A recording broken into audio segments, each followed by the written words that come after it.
mengundang dari presiden, menteri agama, kemudian ragam kementerian kita undang. Di sini ada menteri agama, kemudian ada wakil menteri agama, ada kanwil Kementerian Agama DKI, menteri pertahanan, Mensesnek, begitu juga gubernur, begitu juga wakil gubernur, terus ragam stakeholder, artinya semua pihak, baik dari pejabatnya maupun dari elemennya, bau eksekutif, legislatif, semua kita undang. Karena kita lihat ini tadi, kita ingin menginginkan ada guyup nasional, agar kekuatan gabungan antara umara dengan ulama ini menjadi kuat. Insya Allah rakyat akan bersatu, umat akan bersatu, dan ini akan menjadi positif bagi negara kesatuan Republik Indonesia. Tapi bukan itu yang umat Islam minta, bukan. Bapak Presiden yang saya hormati dan saya cintai, Anda ini urus negara, bukan ngurus pabrik, bukan lagi ngurus travel, bukan. Anda ini mengurus negara yang penduduknya 275 juta orang. Anda harus perhatikan sandang, pangan, papan, termasuk pendidikan dan kesehatan mereka. Bagaimana mereka supaya bisa dapat pakaian mudah, dapat makanan mudah, dapat rumah mudah, dapat pendidikan buat anak-anaknya mudah, dapat kesehatannya juga mudah. Itu yang Anda harus urusi. Bukan bagi-bagi jabatan ke buzzer. Buzzer gak ngerti apa-apa dibagi-bagi jabatan di BUMN. Pantas saja BUMN pada rugi semua sudah. Nah, maka itu sekarang kita minta kepada Bapak Presiden, itu buzzer yang jadi komisaris, jadi dirut di BUMN, pecat semuanya. Setuju? Berhentiin mereka semua. BUMN ini dari rakyat, oleh rakyat, untuk rakyat, bukan untuk pengkhianat, bukan untuk koruptor, bukan, saudara. Kalau BUMN ini jumlahnya ratusan, kalau semuanya mengais keuntungan, rakyat nggak perlu bayar pajak, saudara.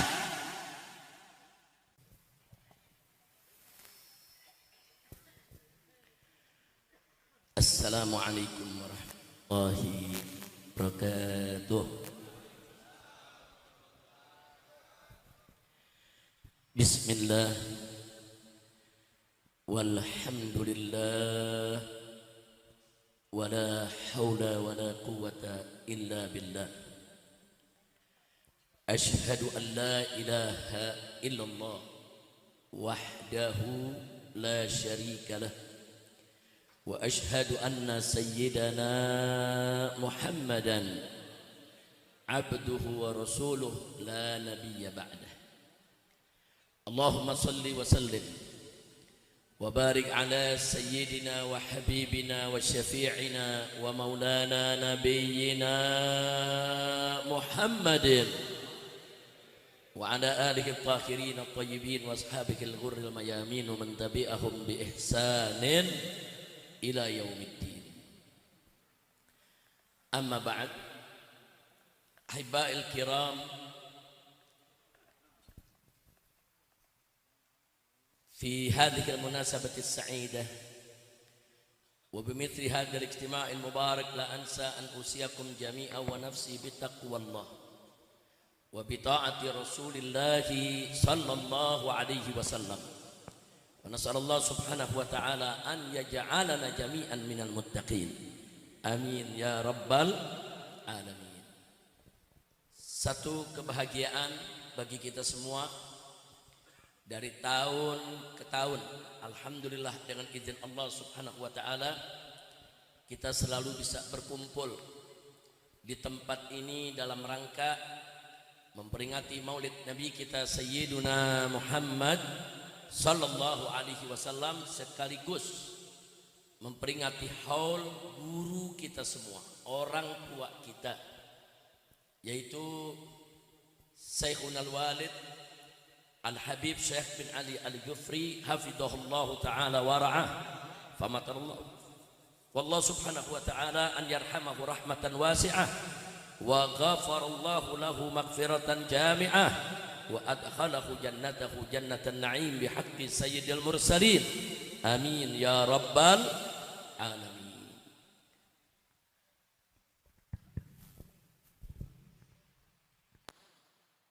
Dan sekaligus juga pada acara haul seperti ini kita bisa bertemu, berjumpa dengan para habaib kita, para kiai kita, para guru-guru kita, wabil khusus kepada keluarga daripada Sahibul Hol, putra putri beliau yang kita cintai sebagai penerus daripada perjuangannya. Sebagaimana kita ketahui ada 6 putra dari Habib Syekh yang melanjutkan perjalanan, yang mengurus pondok pesantren Al Khairat di Condet, yang mengurus pondok pesantren Darul Fudola yang ada di Cibinong ya ikhwan, yang terus juga melanjutkan majlis-majlis taklim rutinnya di berbagai tempat. Alhamdulillah putra-putra beliau ada Habib Abdullah, Habib Abdul Qadir, Habib Muhammad, Habib Abdurrahman, kemudian juga Habib Habibi dan Habib Ali, hafidhahumullahu ta'ala wa ra'ahum, famantarallahu bituli hayatihim wa nafa'ana bi ulumihim fid dini wad dunya wal akhirah, amin ya rabbal alamin. Ahiba'il kiram, karena ini juga terkait daripada peringatan haul tadi, mauidho demi mauidho sudah sama kita dapatkan. Tadi ceramah yang begitu semangat luar biasa, penuh dengan hikmah ya ikhwan, yang disampaikan oleh guru kita Al-Muhtaram Al-Mukarram Kiai Haji Ainul Yakin, yang tidak lain dan tidak bukan adalah dzurriyyah keturunan dari ulama besar Betawi, yaitu almarhum Kiai Haji Abdullah Syafi'i rahimahullahu ta'ala. Kemudian tidak lupa di samping kiri saya juga ada Habib Muhsin bin Zaid Al-Attas dan masih banyak habaib-habaib yang lainnya. Dan tentu tidak boleh kita lupa di sini ada Habib Zain, yang tidak lain dan tidak bukan adalah saudara daripada Sahibul Hol, daripada Habib Syekh Al-Jufri. Mudah-mudahan semua habaib, semua ulama, baik yang saya sebutkan namanya maupun tidak saya sebutkan namanya karena saking banyaknya, semoga semuanya dipanjangkan umur oleh Allah Subhanahu wa taala dalam taat dan ibadah, dalam sehat wal afiat, amin ya rabbal alamin. Ahiba'il kiram, Habib Syekh Al-Jufri, saya punya guru, saya punya orang tua, saya punya murabbi, saudara yang luar biasa. Dan beliau dulu semasa hidupnya penuh perhatian kepada murid-muridnya. Dan saya pribadi langsung merasakan itu. Nah, salah satu yang beliau ajarkan kepada kita para muridnya adalah pertama, dan ini satu pelajaran yang sangat penting sekali dan perlu serta wajib untuk kita amalkan bersama ya ikhwan, di mana beliau ini selalu mengedepankan ukhuwah Islamiyah, persaudaraan Islam. Beliau nggak pernah mempermasalahkan soal khilafiyah di antara kita. Saya ditegur langsung oleh Habib Syekh Al-Jufri kalau coba-coba mempermasalahkan pertikaian antara Sunni, Wahabi dan Syiah ya Pak. Beliau selalu mengamanatkan kepada kita, jangan bikin umat bingung, jangan bertikai di atas mimbar, hadapi saja itu Wahabi maupun Syiah dalam meja dialog, hadapi dengan ilmu, hadapi dengan akhlak, bukan dihadapi dengan kuar-kuar di atas mimbar yang akhirnya membuat umat bingung, tidak mengerti dan terpecah belah. Saudara, dan Habib Syekh ini saking berpegang kepada ukhuwah Islamiyah sampai difitnah. Karena beliau mau duduk dengan Syiah, dialog, akhirnya beliau dituduh Syiah.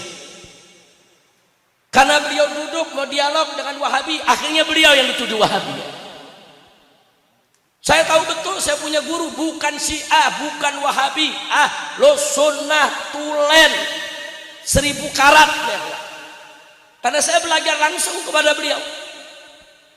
Dan sampai saya sudah keliling ceramah di mana-mana tempat, tetap beliau kontrol, ada salah ngomong ditegur, ditelepon. Habib Rizik tadi di sana bicara apa? Nah, tolong lain kali itu diperjelas, jangan sampai umat nanti salah paham. Jadi beliau selalu, makanya sampai hari ini saya selalu mengikuti jalannya, saudara, di dalam menghadapi Syiah dan Wahabi. Ayo kita dialog, duduk, diskusi dengan ilmu, dengan akhlak, bukan dengan otot, bukan dengan caci maki, apalagi dengan persepsi. persekusi. Sudah nggak ada itu Habib Syekh ngajar bubarin pengajian, nggak ada ya. Persekusi itu pengajian nggak ada. Sudah.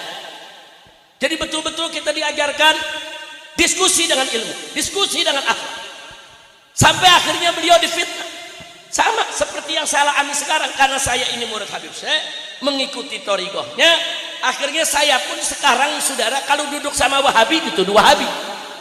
Saya duduk sama Syiah dituduh Syiah. Untung duduk sama pendeta nggak dituduh Kristen. Inna lillahi wa inna ilaihi raji'un. Dan ternyata fitnah tersebut terus berkembang sampai sekarang. Ini pondok pesantren Al Khairat yang ada di Condep ini saudara, ternyata tidak luput juga dari fitnah sampai hari ini. Saya masih dengar saudara, awas jangan masuk Al Khairat, itu sekolah Wahabi. Awas jangan masuk Al Khairat, itu sekolah Syiah. Inna lillahi wa inna ilaihi raji'un. Apa mereka tidak tahu Al Khairat ini didirikan sejak awal, diasuh, dibina, diawasi saudara oleh seorang habib ulama besar yang merupakan garda terdepan daripada benteng Ahlus Sunnah wal Jamaah. Maka itu saya minta semua umat Islam yang ada di Condet ini khususnya, bahkan seluruh Jakarta pada umumnya, fitnah-fitnah semacam ini hapus. Jangan didengerin saudara. Sebetulnya mereka-mereka yang memfitnah itu hanya ingin menggembosi supaya umat yang Ahlus Sunnah ini jangan ada yang masuk Al Khairat. Hanya ingin menggembosi supaya saudara Al Khairat ini bisa bubar. Padahal ini merupakan peninggalan yang luar biasa saudara, yang masih bisa kita rasakan manfaatnya sampai hari ini dari guru kita Sahibul Hal Al Habib Syekh bin Ali Al Jufri radhiyallahu taala anhu wa an walidih. Amin ya rabbal alamin. Maka itu saya mau tanya, fitnah jahat tidak? Fitnah jahat tidak? Saya mau tanya orang Condet sini semuanya mau terkena fitnah? Mau dengerin fitnah? Saya mau tanya, Habib Syekh saudara Wahabi bukan? Syiah bukan? Sesat bukan? Yakin? Betul? Siap dukung Al Khairat? Takbir! Sallu ala nabi. Nah, maka itu saya minta kepada putra-putra beliau, Habib Abdullah, Habib Abdul Qadir, Habib Muhammad, Habib Abdurrahman, yang sekarang ini dipercayakan megang Darul Fudhala, begitu juga Al Khairat. Betul-betul amanat daripada abah mereka ini semua supaya betul-betul dijaga, dikembangkan, dan kita tetap berharap agar Al Khairat sampai kiamat tetap menjadi benteng bagi Ahlus Sunnah wal Jamaah, Asy'ariyah, Syafi'iyah, insya Allah. Kira-kira saya sampaikan udah jelas semua? Udah paham? Yang udah paham boleh pulang. Kan udah paham. Paham belum? Kelewatan lu. Duduk paling depan gak paham-paham. Udah lapar kali ya. Masya Allah. Tapi saya mau tanya sekali lagi, udah paham semua? Ahlan wa sahlan. Nah, ini Ketua Umum DPP FPI Habib Muhammad bin Hussein Al-Attas sudah datang. Ini yang mendampingi saya dari tadi ada Habib Muhammad Hanif Al-Attas, juga saya punya menantu. Di samping kiri juga ada Habib Alwi bin Smith, saya juga punya menantu. Alhamdulillah. Jadi doain biar para menantu saya ini semua insya Allah Allah berkahi, Allah jaga, bisa jadi penerus perjuangan. Amin ya rabbal. Penerus perjuangan aja, jangan jadi penerus yang di penjaranya. Mudahan Habib Hanif udah ngerasain sekali, saking sayang mertua diikut di penjara nemenin setahun. Mudah-mudahan gak ada ngalamin lagi, amin ya rabbal alamin. Nah baiklah ya ikhwan, sekali lagi jadi saya ingin tegaskan bahwa Habib Syekh bin Ali Al Jufri satu sosok yang luar biasa, yang betul-betul sangat memperhatikan muridnya. Tapi sungguh pun begitu, beliau berikan saya kebebasan bergaul dengan Wahabi, bergaul dengan Syiah, bergaul dengan para pendeta, ajak mereka masuk Islam, ajak dialog. Tapi sungguh pun begitu, beliau tetap beri batasan. Hati-hati ya Rizik, hati-hati kata Habib Syekh, jangan sampai bergaul dengan orang-orang yang ingin memanfaatkan kita untuk melakukan kerusuhan, untuk melakukan hal-hal yang bisa mempermalukan umat Islam. Selalu. Makanya ketika terjadi bom Bali, saudara, begitu hari ini terjadi bom Bali, orang yang pertama kali telepon saya adalah Habib Syekh. Beliau telepon, Habib Rizik, saya mau tanya. Iya Habib, ini bom Bali ini ada melibatkan kawan-kawan kita gak? Kita jawab, enggak Habib. Ada melibatkan orang-orang kita gak? Di FPI atau organisasi lainnya di Jakarta? Enggak Habib. Yakin itu? Yakin? Alhamdulillah. Nah beliau katakan, ini yang saya takut. Tolong ya Rizik, ente jaga umat, jaga jamaah, jaga itu laskar-laskar FPI. Jangan sampai mereka direkrut, dicuci otak, kemudian dijadikan sebagai pengantin-pengantin untuk bunuh diri. Sudah diamanatkan betul, saudara. Maka itu di dalam laskar FPI dulu kita punya training dari Sabang sampai Merauke. Kenapa kita lakukan training-training laskar di mana-mana? Karena laskar ini semangatnya tinggi, keberaniannya luar biasa. Kalau tidak diprotek, kalau tidak ditraining, mereka gampang direkrut orang, saudara. Ibarat kacang udah mateng, tinggal makan, saudara. Ini laskar-laskar FPI yang begitu berani, saudara, luar biasa. Kalau tidak dididik, mereka nanti direkrut oleh kelompok-kelompok yang akan menjadikan mereka sebagai pembom bunuh diri. Na'udzubillah min dzalik. Dan bukan enggak jalan, ya. Beberapa laskar di beberapa daerah dirayu, dibujuk, tapi enggak berhasil, saudara. Nah, maka itu saya bersyukur kepada Allah sampai hari ini, walaupun front pembela Islam sudah tidak ada, sekarang ada front persaudaraan Islam yang dipimpin oleh Habib Muhammad, yang sekretaris majelis syuronya adalah Habib Hanif. Sampai hari ini training kelaskaran tetap ada, dibina dari Sabang sampai Merauke. Kita datangi, kita bina. Awas jangan terprovokasi, awas jangan mau direkrut, awas jangan mau dibujuk. Kita bukan dari kelompok itu, kita adalah kelompok Ahlus Sunnah wal Jamaah. Ya, kita berani, saudara. Mau lawan kezaliman yang bagaimana kita berani, saudara. Enggak, laskar FPI enggak pernah takut, saudara. Enggak pernah takut. Tapi jangan sampai keberanian kita dimanfaatkan orang untuk hal-hal yang melanggar syariat Islam. Na'udzubillah min dzalik. Maka itu kepada Habib Muhammad, Habib Hanif yang terus melanjutkan kepengurusan di FPI ini, jaga betul. Nah, saudara, ajaran semacam ini saya dapatkan dari Sohibul Hol. Walaupun Habib Syekh ini bukan orang yang suka demo, bukan. Tapi jangan lupa, murid-murid Habib saya yang suka turun ke jalan banyak, saudara. Ini namanya apa? Ini yang kedua saya dapat pelajaran dari beliau. Apa beliau sampaikan? Habib Rizik, kita bagi tugas. Harus ada ulama yang dekat dengan pemerintah, ulama yang di DPR, ulama yang jadi umaro, ulama yang di jalanan, ulama yang mengajar di atas mimbar, tidak ada hubungan sama sekali dengan pemerintah. Harus ada bagi-bagi tugas. Satu yang saya ingat dari beliau, kalau kita tidak bagi tugas, umarok kita musuhi, umarok kita jauhi, nanti orang-orang yang anti Islam yang akan peluk itu umarok. Nanti penjahat-penjahat itu yang akan peluk umarok.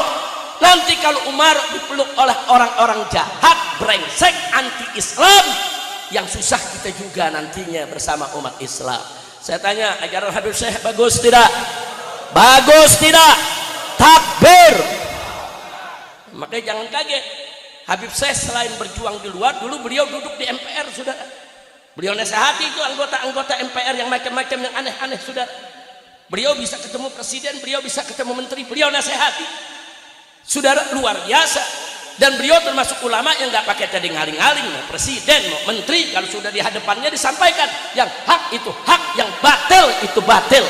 Saya hafal betul sifat saya punya guru, saudara. Walaupun pada akhirnya Habib Syekh, saudara, difitnah sana, difitnah sini, dibully sana, dibully sini, tapi beliau juga mengajarkan kepada saya sesuatu yang lain, saudara. Seperti pada saat peristiwa Tanjung Priok dulu, saudara, saya ingat banget tahun 80-an, saudara, bagaimana ada orang-orang muda yang ceramah di atas panggung, saudara, mencaci maki Habib Syekh di atas panggung. Habib saya dikafir-kafirkan, dimusrik-musrikan, disesat-sesatkan, saudara, oleh kelompok-kelompok ekstrim radikal, saudara, yang semua apa saja yang dari pemerintah pokoknya dianggap sesat. Dinasehati berkali-kali sama Habib saya, nggak mempan, justru berbalik. Habib saya yang dimaki-maki di atas mimbar. Saya ingat, saudara, saya dengar sendiri dengan kuping saya bagaimana Habib saya dicaci-maki. Saat itu, saudara, bukan hanya Habib saya, tapi ada trio ulama yang luar biasa, bersaudara kompak, saudara. Yaitu satu Habib Syekh Al-Jufri, dua Kiai Haji Sukron Makmun, dan yang ketiga almarhum Kiai Haji Hasim Adnan. Ini tiga ulama, saudara. Wah, saudara, tegas, keras. Yang hak dikatakan hak, yang batil dikatakan batil. Nah, biasanya pada acara seperti ini Kiai Sukron selalu hadir. Cuman hari ini beliau berhalangan, ada di Jawa Timur, ya ikhwan. Kita doakan agar beliau panjang umur, dalam sehat walafiat, dalam taat ibadah, amin ya rabbal alamin. Nah, jadi itulah yang saya mau sampaikan berkaitan dengan Habib Syekh Sohibul Hol. Beberapa poin yang bagi saya sangat berharga. Yang pertama, beliau ajarkan bagaimana merajut ukhuwah antar semua kelompok, saudara. Jangan berpecah belah hanya karena madhab, walaupun resikonya kita difitnah ini, difitnah itu.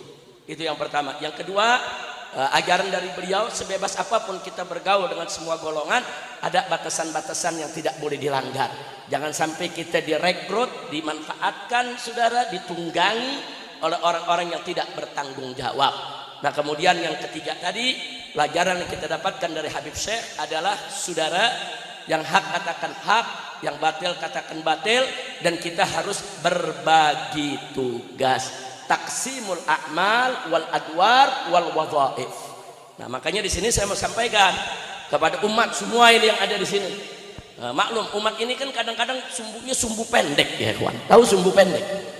Apalagi orang condet. Ini petasan banting yang nggak ada sumbu. Tersinggung sedikit langsung marah, betul? Betul. Nah, kadang-kadang ada umat begitu lihat ada ulama datang ke pemerintah, saudara, langsung dituduh, langsung difitnah. Wah, ini ulama penjilat, ini ulama. Enggak begitu, saudara. Kalau Anda tidak punya bukti seseorang itu menjilat, jangan langsung tuduh menjilat. Banyak ulama kita yang istiqamah mendatangi umara untuk menasehati mereka, untuk mendakwahkan kepada mereka, saudara. Jangan main tuduh, jangan.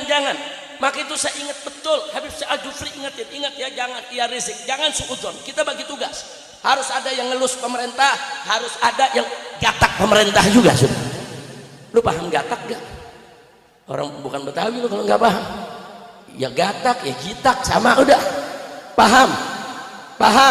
Artinya ada yang ngelus pemerintah, maksudnya dengan nasihat yang baik. Ada yang jewer pemerintah dengan peringatan. Itu namanya bagi-bagi tugas. Karena itu saya tanya, saudara, jadi strategi yang diajarkan Habib saya seperti itu bagus tidak? Dukung tidak? Siap lanjutkan? Takbir. Sallu ala nabi. Alhamdulillah. Nah, baik ya ikhwan. Selanjutnya, sebagaimana tadi yang dikatakan oleh Ustadz Anto yang kita cinta, di luar sana lagi macam-macam kejadian. Ada begal nasab yang lagi panik, ada yang lagi main bakar-bakaran, saudara. Ini luar biasa nih, polisi di mana-mana dimusuhin, mobilnya dibakar, udah macam-macam tuh. Ada yang alhamdulillah di sana. Tuh ketahuan tuh pernah digaplokin polisi tuh. Ya, makanya polisi merakyat, betul. Polisi itu merakyat mesti baik, mesti ngopeni, mesti ngayomi, sehingga kalau polisi diperlakukan seperti ini, masyarakat simpatik sama polisi, betul. Tapi kalau polisinya bikin susah rakyat, kita hilang ayam lapor, jadi hilang kambing.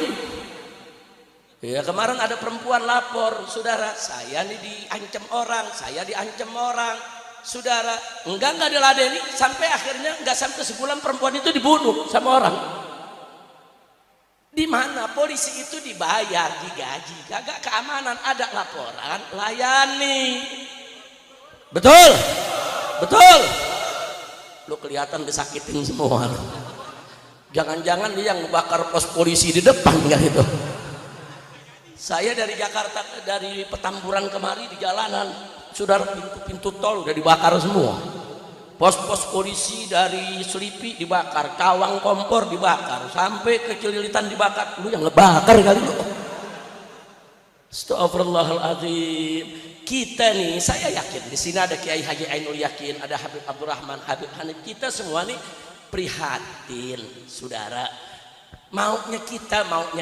Kalau polisi itu dimusuhi sedemikian rupa, maunya kita tuh simpatik. Tapi mau bilang apa? Emang polisinya ngeselin? Betul. Cuman betul-betul aja loh. Habib ngalamin juga. Ya kan 6 pengawal gue dibunuh. Ayo saya mau tanya, 6 santri saya ngawal saya, yang bunuh siapa? Jawab yang keempat, yang bunuh siapa? Yang bunuh siapa? Tuh udah mulai panas lu. Lu pulang dari sini awas tuh nyerbu polisi. Kesian Kiai Ainul Yakin habis ceramah ditangkap juga. Polisi tanya, yang ceramah siapa tuh? Umat nggak sebut Habib Rizik, udah ketahuan dah kalau Habib Rizik. Ada tuh lagi siapa? Kiai Haji Ainul Yakin. Surat panggilan dah depan polisi boleh mencak begini dah. Tapi insya Allah kita doain selamat Kiai Ainul Yakin, amin.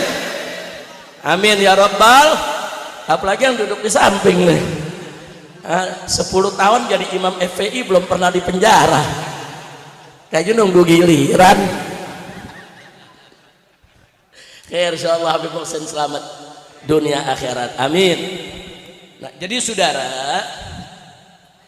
yang ingin saya sampaikan di sini, saudara, di dalam peringatan Maulid ini, yuk saya mau ajak baik para habaib, para ulama, para umaro, begitu juga umat, lewat peringatan Nabi ini, jadikanlah Nabi sebagai uswatun hasanah.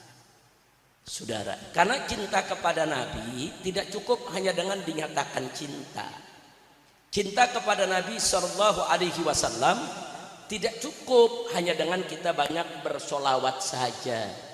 Tapi ada yang lebih penting dari itu semua. Allah nyatakan dalam Al-Quranul Karim, faqala ta'ala, qul in kuntum tuhibbunallah fattabi'uni yuhibbukumullah. Shadaqallahul azim. Luar biasa. Saudara, singkat, padat, ringkas, jelas. Saudara, taujihun ilahiyun. Ini arahan Allah dalam Al-Quran jelas. Allah nyatakan kepada Nabi kita Sayyiduna Muhammad sallallahu alaihi wasallam, qul, katakan wahai Nabi, katakan wahai Rasul, katakan itu kepada kau punya umat, katakan kepada mereka, sampaikan kepada mereka apa yang harus diucapkan, apa yang harus dikatakan, apa yang harus disampaikan. In kuntum tuhibbunallah, sampaikan kepada umatmu, jika kamu sekalian sungguh-sungguh cinta kepada Allah, jika kamu hai umat Islam semuanya betul-betul cinta kepada Allah, fattabi'uni, maka ikutilah aku, yaitu ikuti Nabi. Saudara, Allah yang suruh, katakan ya Muhammad, hei umat Islam, kalau kalian semua sekalian cinta kepada Allah, ikuti aku sebagai Nabi, ikuti. Nah, kalau umat sudah ikut Nabi, apa Allah katakan? Yuhibbukumullah, niscaya Allah pasti akan cinta kepada kamu sekalian. Subhanallah. Di sini ada 2 perkara penting yang sangat prinsip untuk kita garis bawah. Yang pertama, jika kamu cinta kepada Allah, ikuti Nabi. Yang kedua, kalau kamu ikut Nabi, Allah cinta sama kamu. Artinya apa, saudara? Artinya 2 pelajaran yang bisa kita ambil dari ayat tadi, bahwa ikut Nabi, ittiba'un Nabi sallallahu alaihi wasallam, mutaba'atur Rasul sallallahu alaihi wasallam, bahwa mengikuti Nabi itu satu syarat bukti cinta kepada Allah. Yang 2, bahwa ikut Nabi itu adalah syarat untuk dicintai Allah. Jadi syarat mencintai Allah dan syarat untuk dicintai Allah, wajib kita ikut Sayyiduna Muhammad sallallahu alaihi wasallam. Jadi buat apa kita memperingati Maulid, memperbanyak sholawat, saudara, kalau kita nggak mau ikut Nabi? Memperbanyak sholawat itu perbuatan bagus, luar biasa. Memperingati maulid Nabi ini juga bagus, luar biasa. Tapi satu hal yang kita tidak boleh lupa, saudara, implementasi dari rasa cinta kita kepada Allah dan Rasulnya adalah ikuti ajaran Nabi. Siapapun manusianya, Habib wajib ikut Nabi, Kiai wajib ikut Nabi, Presiden wajib ikut Nabi, Jenderal wajib ikut Nabi, semuanya wajib. Pegawai negeri wajib ikut Nabi, pedagang wajib ikut Nabi, kepala rumah tangga wajib ikut Nabi. Saudara, umat Islam seluruhnya wajib ikut Nabi. Sudah, nggak ada tawar menawar. Kalau soal ikut Nabi tidak ada tawar menawar, saudara. Kenapa? Karena taat kepada Nabi itu mutlak. Apa artinya mutlak, saudara? Artinya apa saja yang diperintahkan Nabi, diajarkan Nabi, amalkan. Dan apa saja yang dilarang oleh Nabi, tinggalkan. Mutlak, nggak ada tawar menawar, saudara. Dan kita punya pelajaran lain. Kalau taat kepada Nabi sampai begitu mutlak, itu sebagai bukti apa? Bukti bahwa Nabi kita sempurna. Enggak, nantinya kalau Nabi tidak sempurna, mana mungkin kita dituntut untuk taat secara mutlak, saudara. Kalau taat secara mutlak kita diperintahkan oleh Allah, itu sudah cukup jadi bukti bahwa Nabi manusia yang sempurna. Makanya jangan ragu-ragu menjadikan Nabi sebagai uswatun hasanah. Wallahu subhanahu wa ta'ala qala laqad kana lakum fi rasulillahi uswatun hasanah. Jadiin dong Nabi sebagai uswah dalam kehidupan kita, saudara. Nah, sekarang mari kita lihat, saudara, apa yang terjadi di kita punya negeri saat ini, saudara. Karena kita rame-rame tidak ikut Nabi, saudara. Umaro rame-rame nggak ikut Nabi, sudah. Nabi mengharamkan judi, justru banyak umaro yang terlibat judi. Nabi mengharamkan minuman keras, justru umaro yang mengizinkan meregalkan pabrik minuman keras, saudara. Karena nggak mau ikut Nabi, ini yang terjadi saat ini, saudara. Jadi kalau saya ditanya, Habib ini kenapa nih di mana-mana banyak kerusuhan? Ya pada sok pinter, nggak mau ikut hukum Nabi. Kan Allah udah taruh hukum, Nabi udah taruh hukum, dan taat kepada Nabi kan sama dengan taat kepada Allah. Mayuti'ir Rasul faqad atau Allah. Barang siapa yang taat kepada Rasul, sama berarti dia taat kepada Allah. Ini lagi-lagi menjadi bukti Nabi itu sempurna. Kalau nggak sempurna, mustahil taat kepada Nabi sama dengan taat kepada Allah. Justru karena Allah nyatakan taat kepada Nabi adalah taat kepada Allah, itu menunjukkan Nabi manusia sempurna. Ada umara, ada anggota dewan betina ngomong seenaknya di TV. Nggak ada manusia yang sempurna, termasuk Nabi Muhammad nggak sempurna. Lalu bomnya dia ngaji di mana? Ngaku Islam tapi seenaknya mengatakan Nabi tidak sempurna. Saudara, Anda baca kitab Asy-Syifa karangan Qadhiyah, atau Anda baca karangan kami punya guru tercinta, saudara, Syekhul Walid As-Sayyid Muhammad bin Alwi Al-Maliki radhiyallahu taala anhu wa an walidih. Di dalam kitabnya yang berjudul Muhammad Al-Insanul Kamil. Di sana kita lihat, saudara, puluhan dalil dari Al-Quran maupun Sunnah, saudara, yang menunjukkan, mengisyaratkan bahwa Nabi Al-Insanul Kamil, manusia yang sempurna tanpa sedikit pun cacat, saudara. Nah, manusia yang sempurna inilah yang Allah katakan wa innaka la'ala khuluqin azim. Sesungguhnya engkau ya Muhammad betul-betul ada di atas akhlak yang azim, memiliki akhlak yang azim. Allah tidak lagi mengatakan akhlak yang hasan, akhlak yang baik, tapi Allah nyatakan akhlak yang azim, akhlak yang agung. Itu sudah cukup menunjukkan kesempurnaan akhlak Nabi sebagai manusia sempurna. Makanya kalau kita mau cerita kesempurnaan Nabi, 1 jam ceramah nggak cukup, seminggu diskusi nggak selesai, sebulan, setahun nggak ada habis-habisnya. Bahkan seumur hidup kita sekalipun bicara kesempurnaan akhlak dan kehidupan Nabi tidak akan pernah tuntas saking sempurnanya. Nah, begitu saya mau tanya semua di sini, saudara, percaya Nabi sempurna? Jawab yang kompak, percaya Nabi sempurna? Beriman Nabi sempurna? Yakin? Betul? Kalau begitu siap menjadikan Nabi sebagai uswatun hasanah, siap mensuri tauladani Nabi, siap mencontoh Nabi, siap menjalankan hukum Nabi. Takbir, sallu ala Nabi, Allahumma salli wa sallim alaih. Nah, karena itu saudara, untuk pemerintah Indonesia yang saat ini sedang menghadapi segala macam keruwetan ini, saudara, nggak ada jalan keluarnya, kembali ke jalan Allah. Presiden Prabowo dan para menteri-menterinya, para jenderal-jenderal tentara dan polisi, saudara, kembali ke jalan Allah, ikuti ajaran Rasulullah. Saya kasih contoh satu, para pemimpin dikasih satu ajaran yang luar biasa dari Nabi, saudara. Ini berlaku untuk pemimpin yang manapun. Apa Nabi mengatakan? Idza wusidal amru ila ghairi ahlih fantadhir sa'ah. Jika suatu urusan diserahkan kepada yang bukan ahlinya, fantadhir sa'ah, maka tunggu saja kehancuran. Nabi udah kasih tahu tuh. Artinya kalau presiden mau bagi-bagi jabatan, bagi-bagi kedudukan, perhatikan ini hadis. Jangan jabatan dikasih yang bukan ahlinya. Buzzer, artis, influencer, bahkan penista agama diangkat jadi komisaris BUMN. Sakit.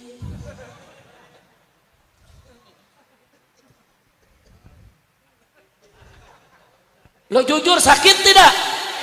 Itu bukan jabatan sembarangan, ratusan juta gaji bulanannya. Ada apa, saudara? Di Indonesia ini orang pintar banyak, orang baik banyak, orang yang bisa bekerja dengan benar banyak. Kenapa harus ngambil yang goblok, yang tolol jadi pemimpin? Nabi udah kasih tahu, kalau urusan diserahkan kepada yang bukan ahlinya. Bukan ahlinya itu seperti apa? Seperti orang goblok, tolol, gak punya kemampuan, saudara, lemah imannya dan lain sebagainya. Fantadhir sa'ah, tunggulah kehancurannya.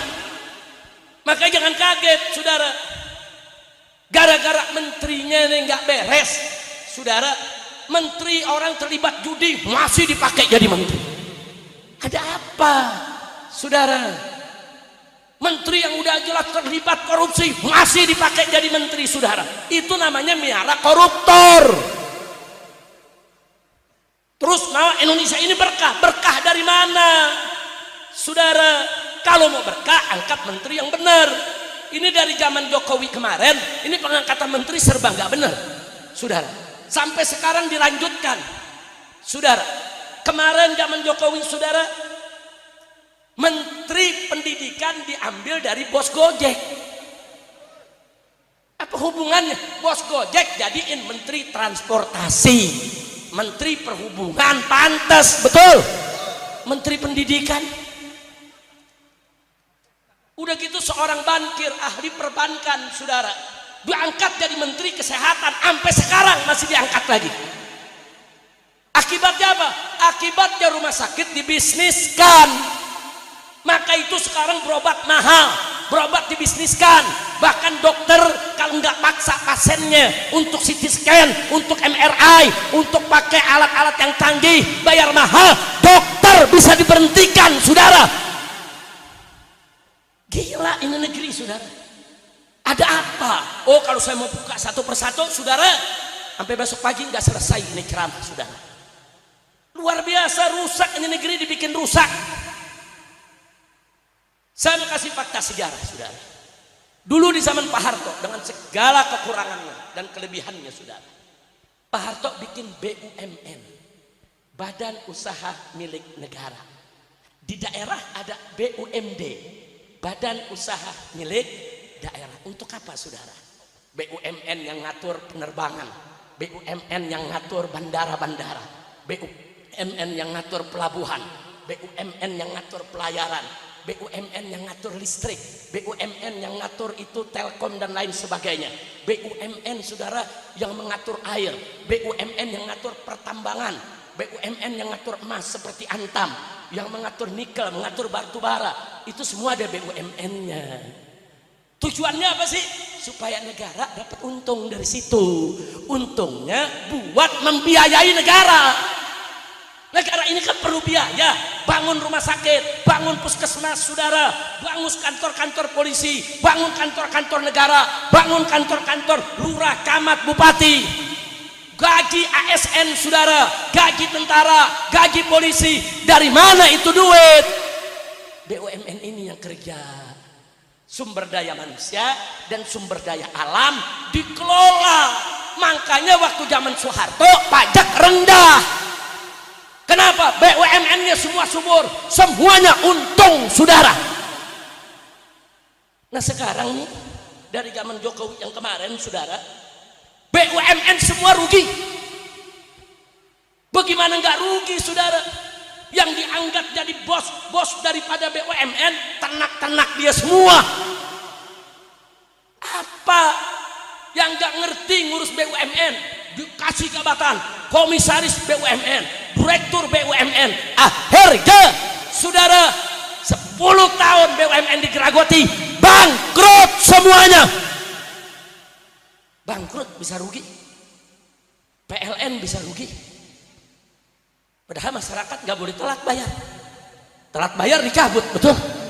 Bisa rugi triliunan, rugi tanpa saingan bisa rugi saudara. Apa? Pertamina rugi triliunan, nggak ada saingan bisa rugi saudara. Ini negeri apa? Kenapa bisa rugi? Karena dikorupsi, digarong, dirampok oleh orang-orang yang tidak bertanggung jawab tadi saudara. Kacau tidak? Kacau tidak saudara? Nah sekarang begitu udah bangkrut, duit nggak ada saudara. Menteri Keuangan mikirnya apa? Ya udah kalau gitu pajakin aja rakyat. Kalau cuma mau jadi tukang palak jangan jadi menteri. Betul? Lu menteri apa preman? Kalau preman emang tukang palak. Nah kalau menteri kok jadi tukang pajak saudara? Semua dipajakin saudara. Semua cuman buang angin nih, mau ada pajaknya saudara. Hati-hati lu, dikit lagi bertahap bayar pajak lu. Kacau tidak? Kacau tidak? Ada bilang, Habib kenapa sih lagi acara maulid ame holko cerita begini? Amar ma'ruf nahi munkar bagian daripada dakwah Islam saudara. Amar ma'ruf nahi munkar harus disampaikan kepada umat. Ini kemungkaran politik, kemungkaran ngatur negara, nggak boleh dibiarkan, betul? Anggota dewan saudara, menteri-menterinya, kalau rakyat mengeluh jawab seenaknya. Ibu-ibu ngeluh, apa kata ibu-ibu saudara? Cabai mahal. Menteri jawab tanam aja sendiri. Lu menteri apa tukang warung kopi lu? Jawab seenaknya saudara. Mahasiswa teriak-teriak saudara, bensin ini mahal. Tukang ojek teriak, bensin mahal. Apa kata pemerintah? Jangan beli bensin. Nah tuh motor tukang ojek mau pakai kencing. Kok jawabnya enggak? Jawab enggak akhlak saudara. Jawab yang akhlak. Betul. Ini yang bikin masyarakat marah. Ada lagi menteri saudara, udah belasan saudara, puluhan jabatan dia pegang. Mahasiswa teriak, Indonesia gelap. Protes ini mahasiswa saudara. Apa yang gelap? Yang dia jawab, yang gelap muka lu. Kalau lu nggak suka di sini gelap, sono lu pergi dari Indonesia. Diusir.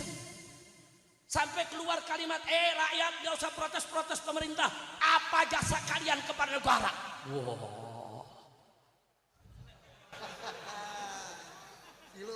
Kacau. Saya mau tanya, menteri begini kacau tidak? Nah sekarang rakyat nanya, Beb emang kita punya jasa negara? Nah lu pusing kan? Baik, saya mau tanya sekarang, jawab yang jujur. Anda beli makanan ke Indomaret, Alfamaret, di market lah, kena pajak gak? Makan di restoran ada pajak gak? Beli baju ada pajaknya gak? Beli PC ada pajaknya gak? Ada. Gaji yang jadi pegawai negeri kena pajak gak? Pegawai-pegawai swasta kena pajak gak? Semua kena pajak ya kawan. Bini kita ngelahirin di rumah sakit, begitu kita lihat tagihan ada pajak. Tuh anak baru lahir, sistem udah kena pajak. Ayo saya tanya, saudara, itu pajak buat apa? Buat negara bukan? Buat negara, betul. Berarti Anda semua bayar pajak gak ke negara? Berarti rakyat bantu negara tidak? Berarti rakyat berjasa tidak kepada negara? Takbir! Jadi rakyat jangan mau dibodohi, rakyat nggak berjasa, gua kepret loh. Rakyat udah berjasa, 275 juta rakyat Indonesia yang semuanya bayar pajak, berapa ribu triliun untuk uang terkumpul untuk bangun dan membiayai negara, betul? Takbir! Ini menteri ngomong seenaknya, jangan-jangan dia nggak pernah bayar pajak. Dia yang nggak pernah bayar pajak. Belakangan bener terungkap, ternyata anggota DPR pajaknya dibayarin negara. Kita disuruh bayar pajak, anggota DPR dibayarin negara. Kurang ajar gak? Kurang ajar gak? Makanya rakyat marah, minta DPR dibubarin. Sampai sini ngerti? Udah paham? Udah nggak usah diterusin ya? Udah terus. Ini baru gigi 1 nih. Kalau gua gas sampai gigi 7 urusannya bakar-bakaran. Na'udzubillah min dzalik. Enggak, umat Islam bukan tukang bakar-bakaran, betul.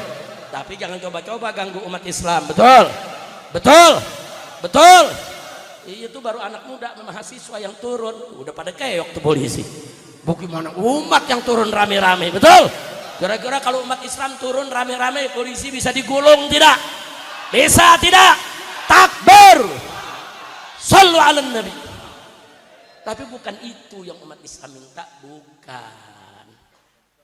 Bapak Presiden yang saya hormati dan saya cintai, Anda ini urus negara, bukan ngurus pabrik, bukan lagi ngurus travel, bukan. Anda ini mengurus negara yang penduduknya 275 juta orang. Anda harus perhatikan sandang, pangan, papan, termasuk pendidikan dan kesehatan mereka. Bagaimana mereka supaya bisa dapat pakaian mudah, dapat makanan mudah, dapat rumah mudah, dapat pendidikan buat anak-anaknya mudah, dapat kesehatannya juga mudah. Itu yang Anda harus urusi. Bukan bagi-bagi jabatan ke buzzer. Buzzer gak ngerti apa-apa dibagi-bagi jabatan di BUMN. Pantas saja BUMN pada rugi semua sudah. Betul? Betul? Kacau tidak? Kacau tidak? Nah maka itu sekarang kita minta kepada Bapak Presiden, itu buzzer yang jadi komisaris, jadi dirut di BUMN, pecat semuanya. Setuju? Setuju? Berhentiin mereka semua. BUMN ini dari rakyat, oleh rakyat, untuk rakyat. Bukan untuk pengkhianat, bukan untuk koruptor, bukan, saudara. Kalau BUMN ini jumlahnya ratusan, kalau semuanya mengais keuntungan, rakyat nggak perlu bayar pajak, saudara. Tolong lakukan itu. Udah gitu apa? 30 wakil menteri, ada rangkap jabatan. Ada apa rangkap jabatan? Saudara, sarjana kita banyak yang nganggur, nyari kerja susah. Ambil mereka duduk di sana. Jangan yang sudah dapat jabatan, dapat jaminan, udah dapat gaji ratusan juta, ditambah lagi sama jabatan lain yang gajinya juga ratusan juta. Kurang ajar. Kira-kira jelas tidak? Ya udah dah. Kalau saya bicarakan di sini Prabowo nggak denger juga. Udah cukup begitu aja, udah cukup. Memang lu Prabowo? Bukan, lu presiden bukan? Bukan lu. Ya nggak ada hawa-hawanya. Udah jangan diterusin, bikin sakit jantung aja. Ini kesian yang punya sakit jantung bisa ada serangan jantung. Na'udzubillah min dzalik. Begini aja, kami udah usulkan supaya Bapak Presiden kita dan Bapak-bapak menterinya, ini kan kondisi lagi kacau, ini kan rawan, ini bisa chaos di mana-mana. Ini baru pembukaan, hati-hati. Dan kalau sudah chaos begini, saudara, kelompok-kelompok politik yang menunggangi juga banyak. Yang punya kepentingan, yang ini nunggangin, yang ini nunggangin, yang ini nunggangin. hati-hati. Saya udah pengalaman betul udah kalau urusan turun semacam ini. Nah karena itu sebelum saya tutup, kita minta kepada Bapak Presiden segera panggil para habaib yang istiqomah, panggil para kiai yang istiqomah, panggil ormas Islam yang istiqomah, duduk dialog dengan mereka. Jangan kiai cuman dijadi pemadam kebakaran, orang lagi ribut disuruh semprot biar adem, nggak bisa. Dari kemarin mestinya dari tahun lalu begitu dilantik, undang ulama, undang habaib, undang kiai, tanya apa usul anda semua supaya pemerintahan saya ini bersih, bagus, makmur, sejahtera, berkah. Undang saudara, jangan yang diundang cuman ulama istana. Saudara, kan ulama yang istiqomah. Ulama itu ada dua, ada ulama khair, ada ulama su. Ada ulama benar, ada ulama-ulamaan. Ulama yang benar ngajak kita ke sorga, ulama-ulamaan ngajak kita ke sorga-sorgaan. Ayo ente semua mau masuk sorga apa sorga-sorgaan? Sorga apa sorga-sorgaan? Jadi kalau gitu mau ikut ulama apa ulama-ulamaan? Siap ikut ulama? Takbir. Nah sekarang saya tanya, kalau Bapak Presiden mengundang habaib, mengundang ulama, mengundang ormas Islam, ajak mereka dialog, diskusi, suruh kritisi Presiden saudara, berikan saran-saran yang solutif. Setuju tidak? Setuju tidak? Dukung tidak? Takbir. Jangan yang diundang Abu Janda, yang diundang Ade Armando, yang diundang begal nasab. Iya, nasab aja dibegal apa lagi duit loh. Jangan undang yang lurus, setuju tidak? Nah, jadi saya nggak mau bicara panjang lebar lagi di sini. Kalau makanya tadi saya katakan, kalau mau diurai sampai pagi nggak selesai. Problem bangsa ini besar. Cuman saya ingin menyampaikan, sebetulnya dari setahun yang lalu kami sudah sampaikan. Saya sudah sampaikan baik. Ya, kita dengarkan azan dulu semua sambil dijawab azannya. Allahu Akbar, Allahu Akbar.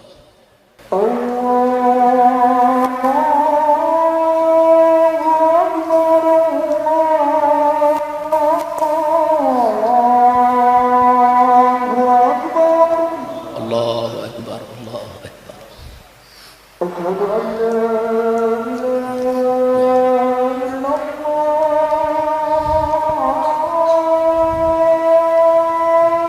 Asyhadu an la ilaha illallah.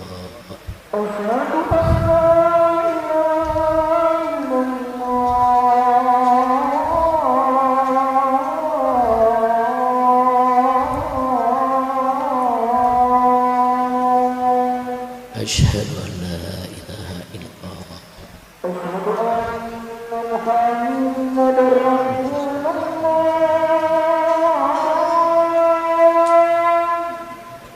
Asyhadu anna Muhammadar Rasulullah.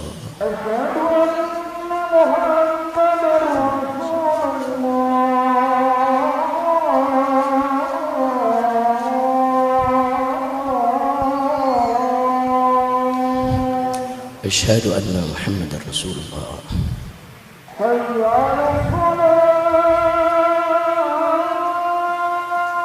La haula wa la quwwata illa billah.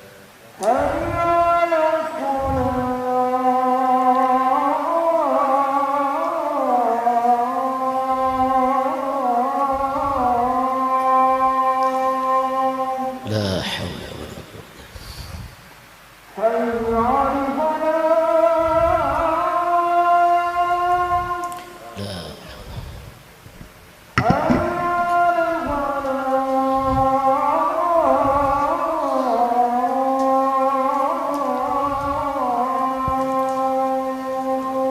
La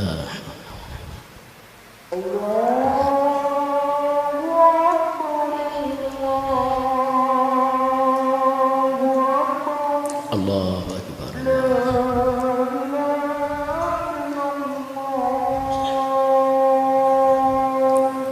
La ilaha illallah, la ilaha illallah Muhammadur Rasulullah sallallahu alaihi wasallam. اللهم رب هذه الدعوة التامة والصلاة القائمة سيدنا محمد الوسيلة والفضيلة والشرف درجة العلية الرفيعة وابعثه مقاما محمودا وأنت إنك لا تخلف الميعاد رب اغفر لي ولوالدي وارحمهما كما اللهم سلمنا وسلم المسلمين برحمتك يا ارحم الراحمين الحمد لله رب العالمين taqabbalallahu minna wa minkum fataqabbal ya karim.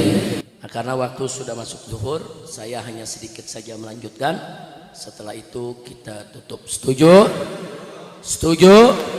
Alhamdulillah. Ini waktu zuhur, saudara. Waktu azan tadi kita sama-sama panjatkan doa kepada Allah agar negeri kita aman, damai, tenang, makmur, sejahtera, dan agar kita dapat pemimpin-pemimpin yang baik. Amin ya rabbal alamin. Nah, jadi saya ingin menambahkan, sebetulnya dari setahun yang lalu, dari sebelum presiden dilantik, kita sudah berikan saran, kita sudah sampaikan kepada mereka, kalau Presiden Prabowo mau menjadi presiden yang dicintai habaib, dicintai ulama, dicintai oleh umat Islam, bahkan dicintai oleh seluruh rakyat Indonesia, maka saran saya cuma satu, Jokowi dan kroni-kroninya jangan lagi dipakai dalam pemerintahan Prabowo. Itu aja. Itu aja saudara. Jangan dipakai. Saya sebutkan satu persatu nama-namanya. Saya sebutkan ada sekian belas saudara, sekian puluh saya sebutkan. Ini jangan dipakai. Kalau Anda pakai, Anda akan rusak, dibuat hancur. Sudah kita sampaikan dari setahun yang lalu. Tapi yang terjadi apa? Begitu pelantikan, begitu dibentuk kabinet, yang kita sebutin justru dipakai semua. Inna lillahi wa inna ilaihi. Oh, saya anggap, oh kalau gitu nggak mau dengar nasihat, ya terserah. Terserah kalau nggak mau dengar nasihat ya. Akhirnya sekarang kejadian, berbagai macam kejadian, coba kita lihat.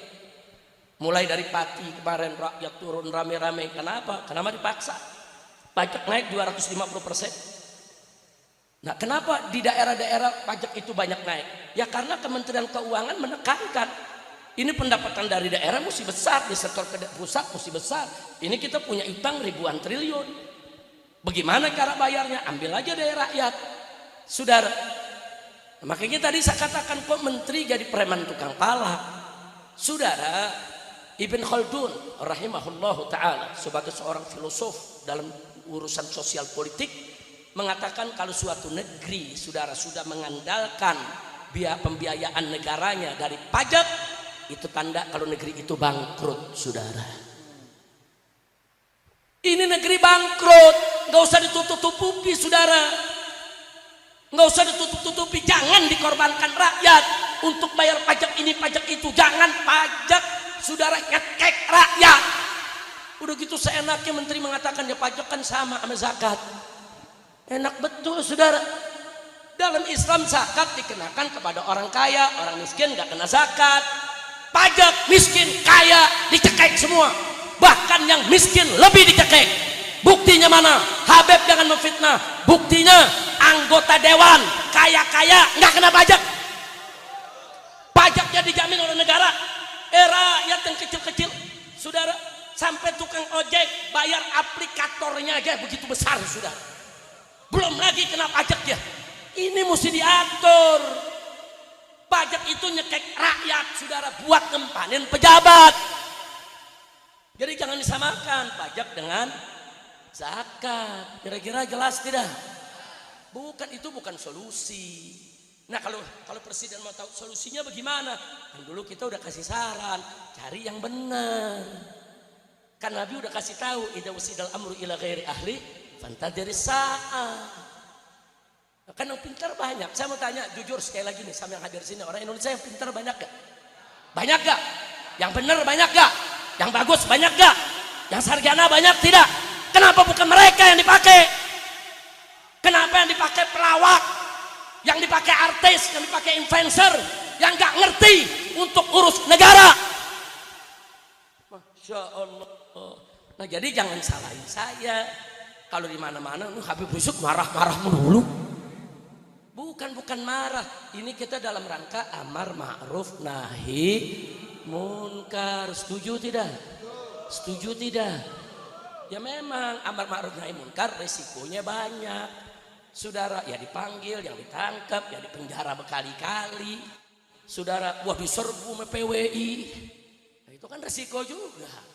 Saudara, kemudian laskar juga, saya punya santri 6 dibunuh. Itu resiko perjuangan, saudara. Tapi kita nggak boleh mundur, enggak. Rakyat ini nggak boleh ditinggal. Ini kalau ulama semua lari, Habib semua lari, umat ditinggal, ini besok gedung di Jakarta dibakar semua ini, saudara. Benar-benar hati-hati, saudara. Makanya ulama dalam kondisi begini, habaib dan ulama serta kiai nggak boleh ninggalin umat. Ini saat-saat umat betul-betul perlu rangkulan, perlu sentuhan, perlu untuk diajak. Yuk kita bicara bagaimana cara mencari solusi di negeri ini. Insya Allah. Nah, karena itu, saudara, walaupun nasi sudah jadi bubur, tapi tidak ada kata terlambat bagi pemerintah. Presiden Prabowo 1 tahun ini nggak memperhatikan saran-saran dari ulama untuk memakai pejabat-pejabat yang bagus. Mungkin beliau tersandra, mungkin ada suatu alasan yang kita tidak tahu, saudara. Ya sudahlah, mafat-tafat, apa yang sudah berlalu biar dia berlalu. Nah, ke depan bagaimana cara mengatasinya? Tetap saya punya saran. Yang pertama, Prabowo harus memberhentikan Jokowi dan kroni-kroninya. Setuju tidak? Setuju tidak? Nah, yang kedua, segera undang habaib yang istiqamah, undang ulama yang istiqamah, undang ormas Islam yang istiqamah, ajak diskusi. Saya yakin di Jakarta aja nih kiai-kiai yang pintar banyak. Ada majelis tingginya Fuhab, Kiai Haji Sukron Makmun, saudara, undang. Ada Kiai Haji Ainul Yakin dari Asyafi'iyah, ada Kiai Haji Alwi, putra daripada Kiai Haji Abdul Rashid, ada Kiai Haji Amir Hamzah di Mampang sini, saudara. Oh banyak. Ada Kiai Haji Lutfi Zawawi, banyak. Kalau saya mau sebutkan satu persatu, di Jakarta ini banyak ulama-ulama bagus. Di sekitar Jakarta nggak kalah, saudara. Ada Kiai Nasir Zain di di Bogor. Ada kiai-kiai lainnya yang bisa diundang. Bahkan di Jawa Tengah, Jawa Timur, saudara, undang pimpinan pondok pesantren Sidagiri, undang itu pimpinan pondok pesantren Dalwa, undang yang Tebu Ireng, yang tambak berasnya, yang Lirboyonya, saudara, undang Al Anwar di Sarang, saudara, itu putra-putra daripada Mbah Maimun Zubair, undang itu ulama-ulama luar biasa, saudara. Di Madura ada auranya, saudara, Aliansi Ulama Madura, undang, mau berapa? 100 ulama, 1000 ulama, 10.000 ulama, undang, ajak mereka ke Jakarta, diskusi bagaimana menyelesaikan persoalan negara, bagaimana cara membayar utang yang sudah lebih dari 10.000 triliun, bagaimana cara kembali menghidupkan BUMN yang bangkrut, bagaimana cara melawan semua sandra-sandra sehingga pejabat tidak bisa berkutik. Undang ulama. Fas'alu ahla dzikri in kuntum la ta'lamun. Allah udah perintahkan dalam Al-Quran, tanya kepada ahli dzikir, tanya kepada ulama. Kalau kau tidak tahu, bukan hanya dalam urusan sholat, puasa, haji, bukan hanya urusan ibadah mahdoh, dalam urusan negara pun tanya ulama, saudara. Setuju tidak? Itu saja yang saya mau sarankan, saudara. 2, 1, segera singkirkan itu Jokowi dan kroni-kroninya. Insya Allah ulama di mana-mana akan merapat. Amin. Yang kedua, undang ulamanya, undang, saudara, undang itu ulama semua, ajak diskusi. Nah, pejabat yang termasuk mesti disingkirin Kapolri. Kapolri ini mesti dicopot, mesti diberhentikan, saudara. Loh, kenapa Habib? Apa Habib benci? Bukan soal benci, saudara. Kita ini ngalami, saudara. Kita bentuk tim hukum. Semua orang-orang yang menghina ulama, menghina habaib, menghina nabi, saudara, menghina agama, menghina Quran, bahkan menghina Allah, semua kita sudah laporkan, saudara. 70 laporan lebih ke Mabes Polri, satu pun tidak diproses. Ada apa, saudara? Sampai peristiwa di Pemalang, saudara, orang-orang yang sengaja merencanakan untuk membunuh saya, menghabisi saya, saudara, bukti semua sudah lengkap, sampai hari ini tidak diproses. Apa orang-orang penghina ulama ini semuanya dipiara sama Kapolri? Ada apa Kapolri tidak memproses? Jadi sekali lagi, maka itu yang seperti ini berhentiin. Kapolri yang lain bagus, saudara. Di Mabes Polri jenderal-jenderal yang bagus baik. Tanya Kiai Haji Ainul Yakin, tanya Habib Hanif, saudara. Banyak orang-orang top, bintang 2, bintang 3, saudara, banyak. Saudara, jangan diangkat yang model begini. Apalagi yang terlibat KM 50. Jangan diangkat. Betul. Takbir. Setuju Kapolri diganti? Setuju. Setuju Jokowi dan koroni-koroninya disingkirkan? Setuju. Takbir. Sallu ala Nabi. Nah, itu saja yang saya mau sampaikan, saudara. Nah, kalau ada nanya, Habib ini kondisi sekarang bagaimana? Jangan. Umat nggak usah ikut-ikut dan lain sebagainya. Indonesia, saudara. Dan jangan bergerak melakukan apapun sebelum ada komando dari ulama. Tapi kalau komando dari ulama sudah datang, keadaan sudah betul-betul darurat, negara ini sudah tidak bisa diatasi lagi oleh siapapun kecuali oleh umat. Maka itu saya mau tanya, kalau dikomandokan oleh ulama, siap turun? Siap bela agama? Siap bela negara? Takbir! Angkat tangan semuanya, takbir! Takbir! Siap jaga Jakarta, siap jaga Indonesia, siap jaga negara. Takbir. Sallu ala Nabi. Jadi kalau ada apa-apa, siap turun tidak? Siap turun tidak? Siap turun tidak? Takbir. Sallu ala Nabi. Nah, sebagai penutup, akhirnya kepada pihak kepolisian, saudara, sekalipun kami prihatin apa yang mereka alami, tapi kami minta supaya mereka jadikan ini sebagai pelajaran. Pelajaran, polisi di mana-mana sekarang dimusuhi. Udah gitu kantor-kantor BRIMOB semua, saudara, yaitu digeruduk oleh masyarakat. Lagi pula dari dulu, saya juga pernah mengusulkan, sebaiknya BRIMOB itu dibubarkan. Densus 88 dibubarkan. Karena kerja mereka itu, saudara, selama ini terbukti, saudara, mereka punya alokasi dana besar, nggak jelas pertanggungjawabannya.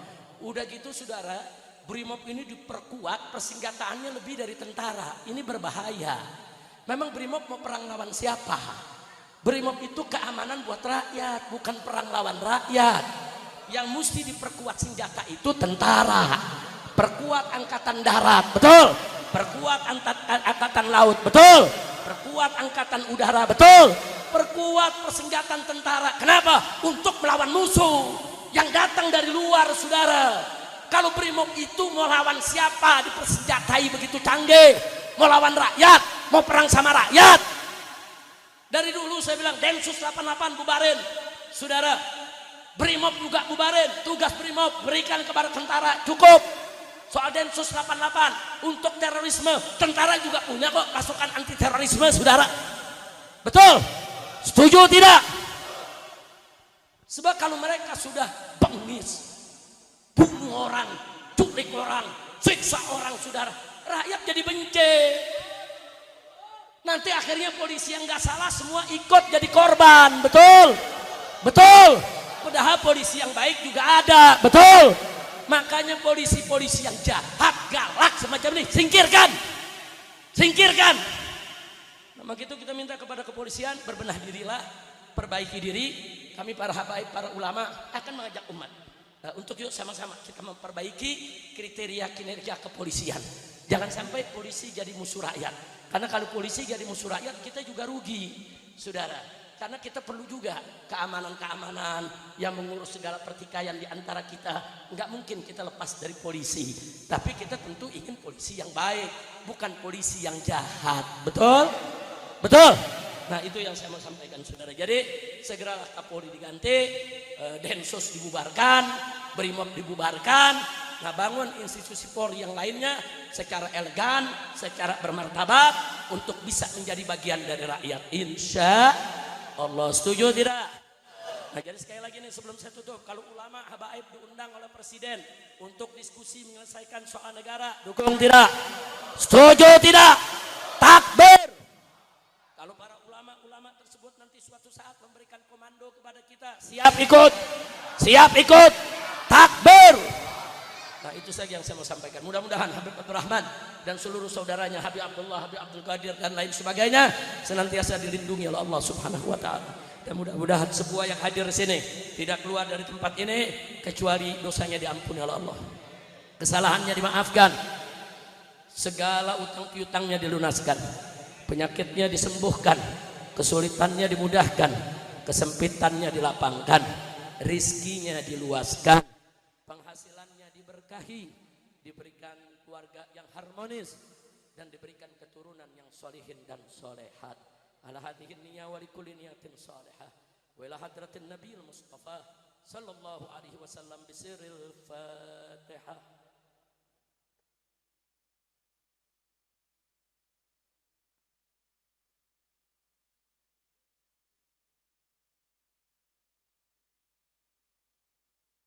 Saya mohon kerelaannya dan keikhlasannya baca surat Al-Fatihah sekali lagi untuk saya punya besan yang saat ini ada di ruang ICU, Habib Anis Assegaf, dan saya punya putri yaitu Syarifah Zahra yang saat ini juga baru saja tadi dilarikan ke rumah sakit PON tidak jauh dari sini.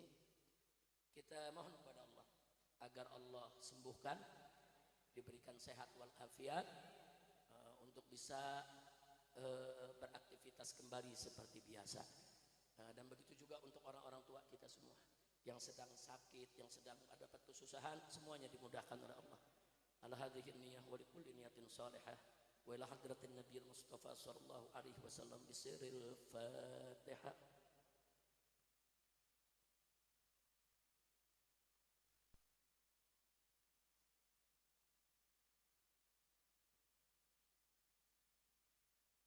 Taqabbalallahu minna wa minkum wa taqabbal ya karim. Nah, terakhir sebelum saya tutup, nanti akan dibaca doa serta talqinul fikir dari para habaib dan ulama kita. Nanti selesai acara ini saya minta maaf kepada Habib Abdurrahman dan saudara-saudara. Selesai ini saya tidak bisa duduk kumpul dulu. Saya mau langsung ziarah ke saya punya guru Habib Syekh Ali Jufri, dan saya mau langsung ke rumah sakit. Keluarga saya nunggu di rumah sakit PON. Saya mau langsung ke sana. Nah, karena itu saya minta maaf. Biasanya kita duduk dulu ya, duduk ngobrol ya, makan siang dulu bisa sampai jam 1, jam 2, minum-minum dulu. Tolong al-afu. Hari ini saya tidak itu, tapi yang lain tertib, ikuti arahan panitia. Kalau suruh duduk-duduk yang tertib, suruh baris-baris yang tertib, jangan ada yang berdiri. Biar saya turun, saya mau ziarah ya di belakang sini. Habis itu saya langsung berangkat meninggalkan tempat. Sekali lagi terima kasih atas segala perhatian. Mohon maaf atas segala kekurangannya. Dan saya cukup sekian. Terima kasih. Hadani Allah wa iyyakum ila siratal mustaqim. Wassalamualaikum warahmatullahi wabarakatuh. Kita mulai sama-sama dengan basmalah. Bismillahirrahmanirrahim. Assalamualaikum warahmatullahi wabarakatuh. Alhamdulillahi rabbil alamin. Wassalatu wassalamu ala nabiyyina karim Muhammad sallallahu alaihi wasallam wa ala alihi wa sahbihi ajma'in, amma ba'd. Para tuan guru yang dirahmati Allah Subhanahu wa taala, para tokoh bangsa, tokoh keumatan yang hari ini bersama-sama hadir bersama kita semua, juga rekan-rekan kita para wartawan. Silakan para asatizah, para guru yang belum bergabung. Hari ini kita akan bersama-sama mendengarkan undangan untuk hadir bersama-sama dalam sebuah acara yang kita tunggu-tunggu, acara Reuni Akbar 212. Itu kami mintakan dengan hormat guru kita, kecintaan kita, Syekh Sobri Ubi sebagai Ketua Standing Committee untuk memberikan undangannya. Falyatafaddal mashkura. Bismillahirrahmanirrahim. Assalamualaikum warahmatullahi wabarakatuh. Yang saya hormati dan saya banggakan segenap para tokoh, para pimpinan ormas, dan wabil khusus insan pers yang hari ini berkesempatan hadir bersama-sama kita. Saya ucapkan ahlan wa sahlan pada kesempatan yang baik ini. Saya mewakili daripada SC Panitia Reuni Akbar 212 yang insya Allah ta'ala akan dilaksanakan di Monas. Ingin menyampaikan beberapa hal. Yang pertama adalah bahwasannya spirit 212 9 tahun yang lalu itu adalah spirit persatuan, spirit ukhuwah, baik itu ukhuwah Islamiyah, ukhuwah wataniyah maupun juga ukhuwah insaniyah. Artinya ada persaudaraan Islam, persaudaraan kebangsaan maupun juga persaudaraan kemanusiaan. Pada 212 9 tahun yang lalu, dengan suasana spirit itu yang membangkitkan semangat kita dalam persatuan, maka pada tahun ini, tahun 2025, kita tetap mengadakan acara reuni akbar 212 pada 2 Desember 2025, tetap di Monas. Tempatnya tetap di Monas. Insyaallah ta'ala dimulai waktunya dari ba'da maghrib. Dan nanti insyaallah secara teknis acaranya seperti apa disampaikan oleh OC, ya, insyaallah Habib Muhammad maupun Habib Hanif. Saya mengundang segenap orang-orang yang cinta terhadap Indonesia dan cinta terhadap kebebasan, cinta terhadap kemanusiaan maupun juga cinta terhadap kemerdekaan. Mari sama-sama hadir, datang bersama-sama, doa bersama, ya, maupun juga kita sama-sama membulatkan tekad. Tema yang akan kita angkat pada reuni akbar 212 tahun ini adalah revolusi akhlak untuk selamatkan NKRI dari para penjahat dan memerdekakan Palestina dari penjajah. Itu tema akbar kita, ya, dan ini semoga spirit ini akan selalu dan selalu menggelora. Tidak ada putus asa untuk memperbaiki Indonesia ke depan.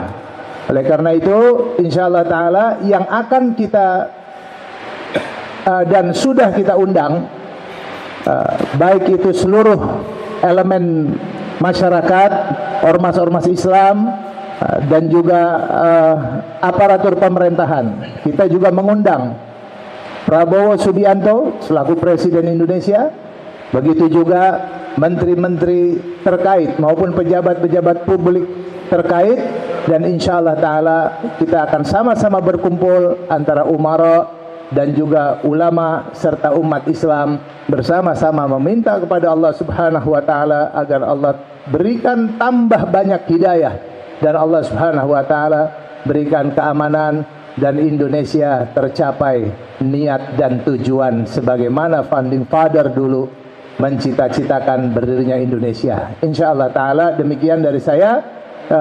Dari SC insyaallah nanti bisa ditambah oleh teman-teman yang lain. Terima kasih Ustaz. Terima kasih Ketua SC kita, guru kita Ustaz Sob Lubis sudah menyampaikan undangan kepada yang kita cintai, kita hormati Presiden Republik Indonesia. Juga tentunya seluruh masyarakat Indonesia juga diminta hadir bersama-sama, hadir dalam reuni akbar 212 yang akan dilaksanakan 2 Desember tahun 2025, hari Selasa yang akan datang, dan dimulai jam 18 dengan sholat maghrib berjamaah dan khatmul Quran. Untuk itu, agar kita lebih mengetahui detailnya acara, kita mintakan guru kita, Ketua OC Kepanitiaan reuni akbar ini, Habib Muhammad, untuk menjelaskan kepada kita semua rencana pelaksanaan reuni akbar 212 pada tanggal 2 Desember 2025 yang akan datang. Waktu dan tempat kami persilahkan kepada Habib Muhammad. Assalamualaikum warahmatullahi wabarakatuh. Reuni Akbar Mujahid 212 tahun 2025 akan diadakan pada hari Selasa malam Rabu, itu bertepat di Silang Monas. Itu tepatnya di awal, di posisinya di Monas. Nanti pintu masuk itu dari pintu Gambir atau istilahnya pintu Tenggara. Nah itu nanti posisinya sudah membelah dua, itu juga nanti akan menjadi pemisah antara jamaah wanita dengan jamaah pria, karena posisi itu menjadi posisi yang paling linear dengan kiblat, karena nanti kegiatan mulai dari maghrib berjamaah, kita sudah mulai sholat maghrib berjamaah, kemudian nanti juga ada isya berjamaah dan seterusnya. Sehingga kemudian nanti pintu masuk ada bisa dari pintu Gambir atau pintu Tenggara, kemudian juga pintu dari Patung Kuda, kemudian juga dari pintu Timur. Nah, jadi itu pintu-pintu yang nanti akan menjadi pintu akses masuk daripada para jamaah yang hadir.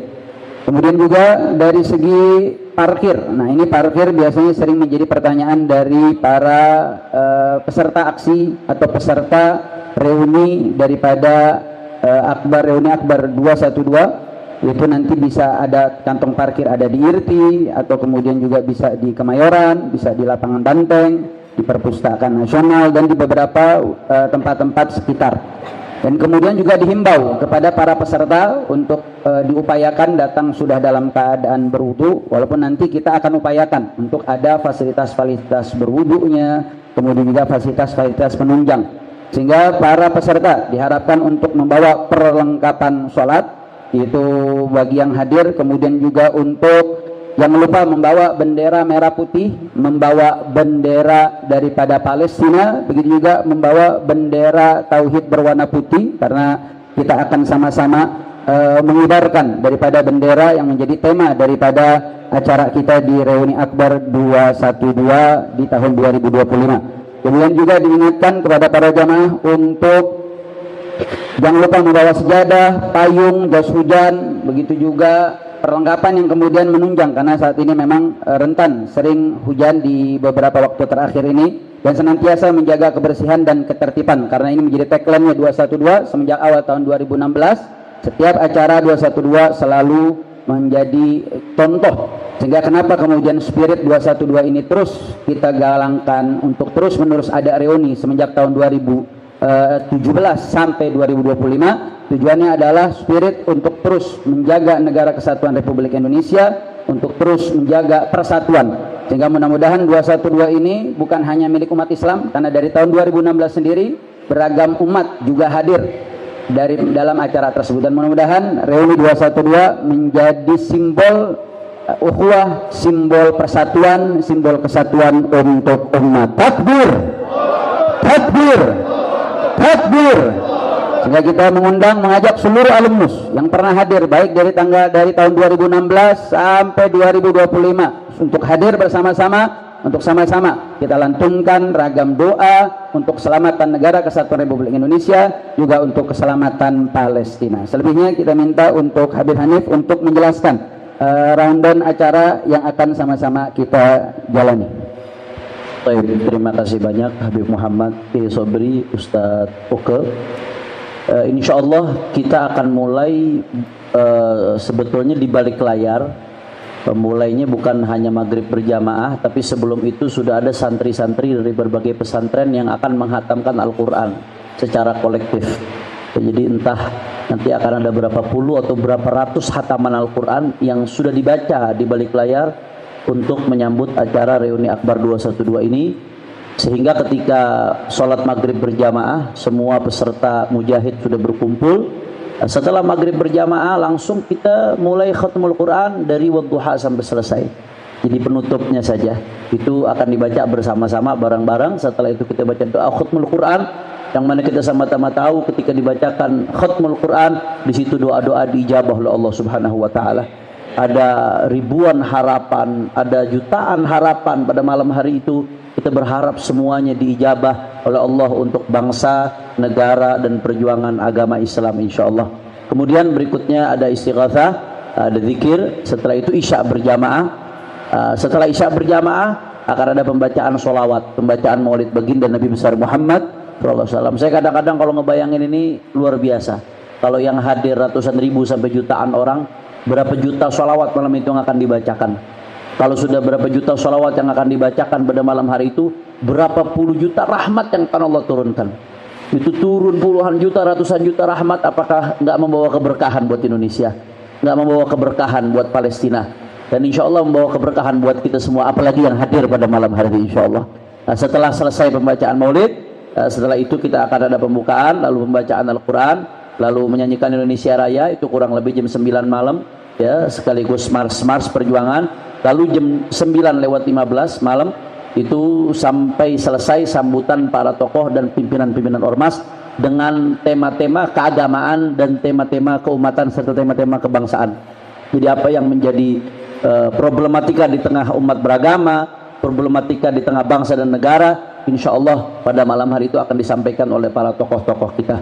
Insya Allah mudah-mudahan berjalan sukses, berjalan berkah. Insya Allah malam hari itu kita bertemu di Silang Monas. Takbir. Jazakumullahu khairan guru kita, Ustaz kita, Ustaz Habib Muhammad dan Habib Hanif yang sudah menjelaskan dengan rinci acara yang akan datang yang bersama-sama kita akan hadir. Untuk itu tentunya ada pertanyaan-pertanyaan dari teman-teman wartawan. Kami persilahkan agar dengan pertanyaan ini lebih banyak lagi yang ingin bersama-sama hadir bersama kita dalam pertemuan akbar yang akan datang. Kami persilahkan untuk 3 penanya pertama, sebutkan nama dan asal medianya. Silakan. 1, 2,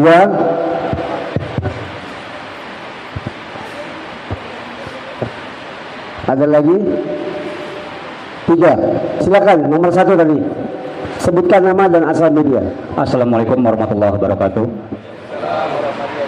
Izin Dip, saya Heru dari Radio El Sinta. Mau bertanya, nanti untuk reuni ini berapa jumlah yang dikerahkan dalam reuni ini? Terus yang kedua, tadi kan dibilang dipusatkan di Monas ya. Apakah sudah berkoordinasi juga dengan keamanan Polda Metro Jaya termasuk itu untuk agar tidak mengganggu lalu lintas jika memang nanti yang ikut reuni ini banyak. Terus yang kedua juga apakah ini hanya untuk keumatan doang, apa juga nanti ada unsur politik dalam penyampaiannya nanti? Terima kasih. Terima kasih. Bagi 2 silakan.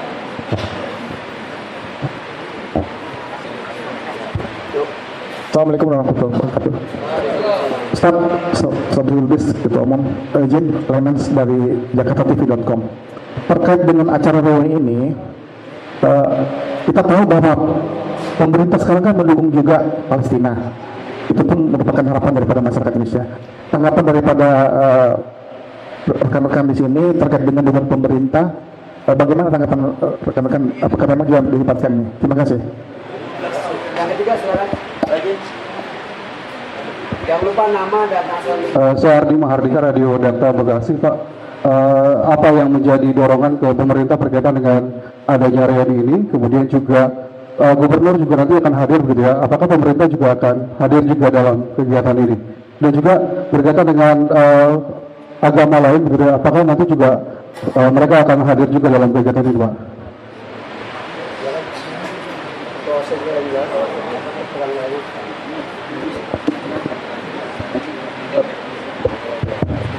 Baik, soal perizinan alhamdulillah kami telah menghubungi dan telah mendatangi serta menjalankan semua mekanisme yang sudah ada.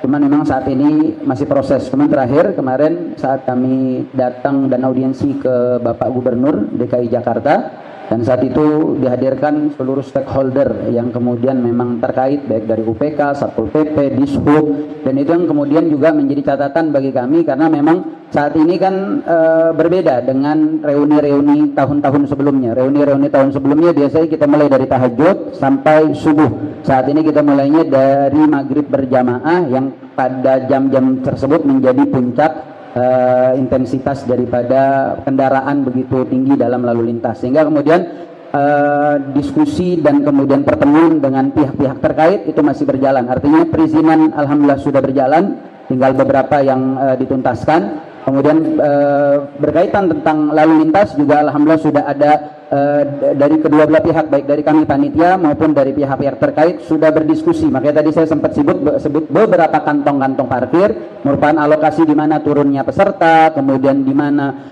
bus-bus akan diparkirkan. Alhamdulillah pihak pemerintah begitu sangat membantu karena telah sama kita ketahui begitu. Kemudian apakah ada unsur politik atau tidak? Alhamdulillah saat ini kan kawan-kawan awak media tahu sendirilah, saat ini tidak ada atensi politik karena ada pemilihan gubernur, pemilihan presiden, itu tidak ada. Bahkannya tadi diingatkan oleh Ketua SC bahwa kami mengundang dari presiden, menteri agama, kemudian ragam kementerian kita undang. Di sini ada Menteri Agama, kemudian ada Wakil Menteri Agama, ada Kanwil Kementerian Agama DKI, Menteri Pertahanan, Mensesnek, begitu juga Gubernur, begitu juga Wakil Gubernur, terus ragam stakeholder, artinya semua pihak, baik dari pejabatnya maupun dari elemennya, bahwa eksekutif, legislatif, semua kita undang. Karena kita lihat ini tadi, kita ingin menginginkan ada guyup nasional, agar kekuatan gabungan antara umara dengan ulama ini menjadi kuat. Insya Allah rakyat akan bersatu, umat akan bersatu, dan ini akan menjadi positif bagi negara kesatuan Republik Indonesia. Kemudian soal pemerintah hadir atau tidak, yang pasti kami telah mengundang ragam pihak-pihak tadi, baik dari RI 1 maupun kementerian-kementerian atau menteri-menteri terkait. Kami sudah mengundang, kami sudah dapat keterangan diterimanya undangan, tapi masalah hadir tidak hadir kami belum mendapat karena masih proses. Mudah-mudahan ini menjadi satu kebahagiaan kalau kemudian semua pihak itu hadir dalam acara 212, karena 212 bukan hanya milik ormas Islam, tapi ini milik bangsa Indonesia. Dan apakah agama lain hadir? Kan tadi saya sudah sebut 2016 itu dari awal peristiwa 2016 terjadi itu kawan-kawan dari ragam agama hadir. Artinya ini juga undangan, bukan hanya untuk umat Islam, tapi ini untuk hadir untuk siapapun, karena temanya itu kan tema tentang Indonesia, temanya juga tentang Palestina. Anda rasa tema tentang Indonesia itu bukan milik umat Islam saja, tema tentang Indonesia milik warga negara Indonesia. Palestina bukan hanya milik umat Islam, tapi Palestina telah terjadi genosida yang begitu mengerikan, dan ini sudah mengangkat sisi kemanusiaan. Artinya justru ini menjadi undangan kepada siapapun yang merasa rasa cinta dengan Indonesia, cinta dengan Palestina, kami mengajak dan mengundang. Dan ini pintu welcome, artinya nggak mungkin ditanya KTP-nya Islam nggak boleh masuk, yang nggak Islam nggak ada. Artinya siapapun yang cinta Indonesia ahlan wa sahlan, yang cinta Palestina ahlan wa sahlan. Ini acara antum, ini acara milik kita semua.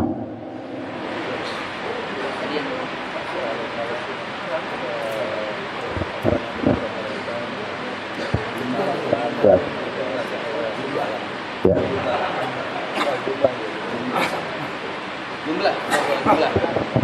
Kalau jumlah, kalau tanya ke kita, ya pengennya jutaan. Itu yang terlihat dan yang tidak terlihat. Jadi tadi sudah diingatkan sama Habib Hanif. Insya Allah yang hadir, kalau kita berharap, kalau ditanya berapa, ya harapan kita sebanyak-banyaknya. Kita pengen acara ini menjadi acara persatuan, acara ini menjadi acara untuk sama-sama, untuk memperlihatkan kekuatan Indonesia. Karena tadi saya bilang 212 itu bukan hanya menjadi isu atau menjadi satu peristiwa yang dikenal di dalam negeri, tapi ini menjadi peristiwa yang dikenal di luar negeri. Bisa ada kumpulan jutaan orang ada tanpa sampah, tanpa kerusakan, padahal saat itu datang dalam keadaan marah saat itu. Tapi alhamdulillah dengan ibadah, dengan ragam zikir yang dibacakan, dan itu mampu memberikan satu pendidikan value, bagaimana mampu untuk mendidik dalam menyampaikan pendapat, tetap bisa dengan guyup, dengan santun. Sehingga kalau ditanya harapannya atau berapa jumlahnya, kita berharap jutaan lagi. Mudah-mudahan bisa jutaan yang hadir. Takbir.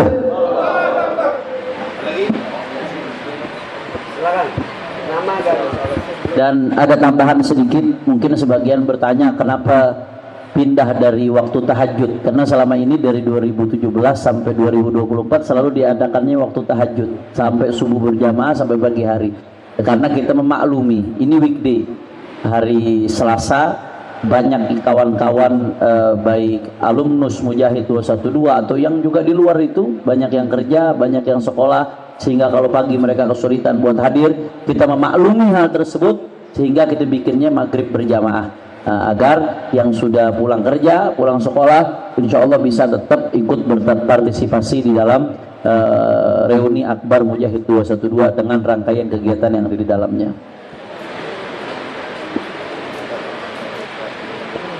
Ya, tadi ada pertanyaan juga tentang Palestina, ya, sikap pemerintah Indonesia dan juga sikap rakyat Indonesia sama terkait Palestina. Kita mendukung kemerdekaan Palestina.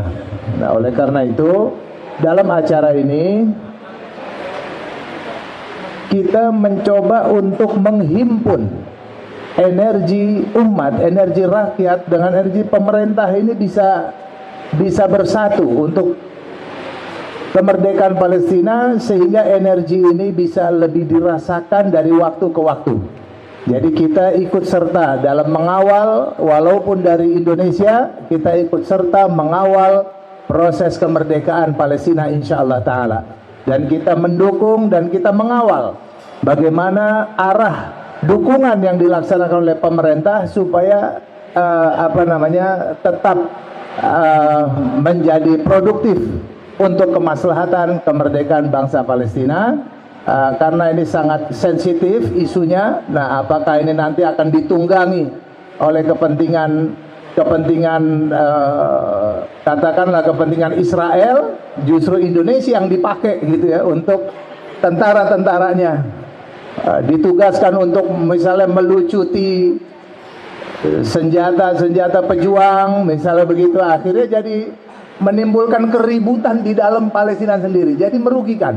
Nah, kita ingin misalnya ada hal-hal yang sangat positif untuk dirasakan oleh seluruh rakyat Palestina insyaallah ta'ala. Silakan termin kedua, 1. Ada lagi? Silakan. Jangan lupa nama dan medianya apa. Assalamualaikum warahmatullahi wabarakatuh.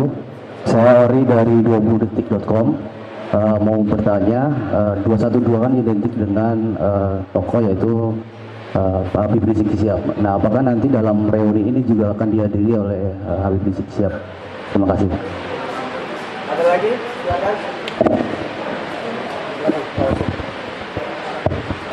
Insyaallah guru kita Habib Muhammad Rizik bin Husain Syihab, yang memang betul tadi apa yang ditanyakan bahwa beliau menjadi satu ikon dan menjadi titik kuat daripada gerakan 21, dan insyaallah beliau sehat walafiat, insyaallah akan hadir dalam reuni 212, dan insyaallah juga beliau akan memberikan sambutan untuk kita.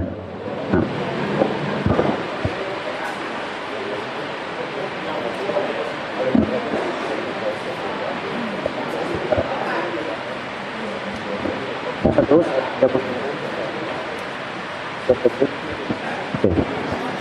Rekan-rekan yang dirahmati Allah, kiranya cukup hari ini konferensi pers kita dalam rangka mengundang semua bagian dari bangsa Indonesia untuk hadir bersama-sama dalam reuni Akbar Mujahid 212 2 Desember 2025, dimulai dengan salat maghrib dan khatmul Quran berjamaah. Kita semua berharap bisa sama-sama hadir dengan berwudu untuk yang memang muslim, untuk yang non muslim bisa hadir bersama. Kita akan rasakan inilah nuansa kedamaian Indonesia. Kita berpikir mendoakan agar Indonesia ke depan lebih sejahtera, Indonesia yang lebih berwibawa, dan juga kita akan bersama bangsa lainnya membuka kembali Masjidil Aqsa, memerdekakan Palestina. Kita tutup sama-sama dengan hamdalah. Alhamdulillahirabbil alamin. Subhanakallahumma wa bihamdika asyhadu an la ilaha illa anta astaghfiruka wa atubu ilaik. Kita tutup sama-sama dengan salam bersama-sama semuanya. Assalamualaikum warahmatullahi wabarakatuh.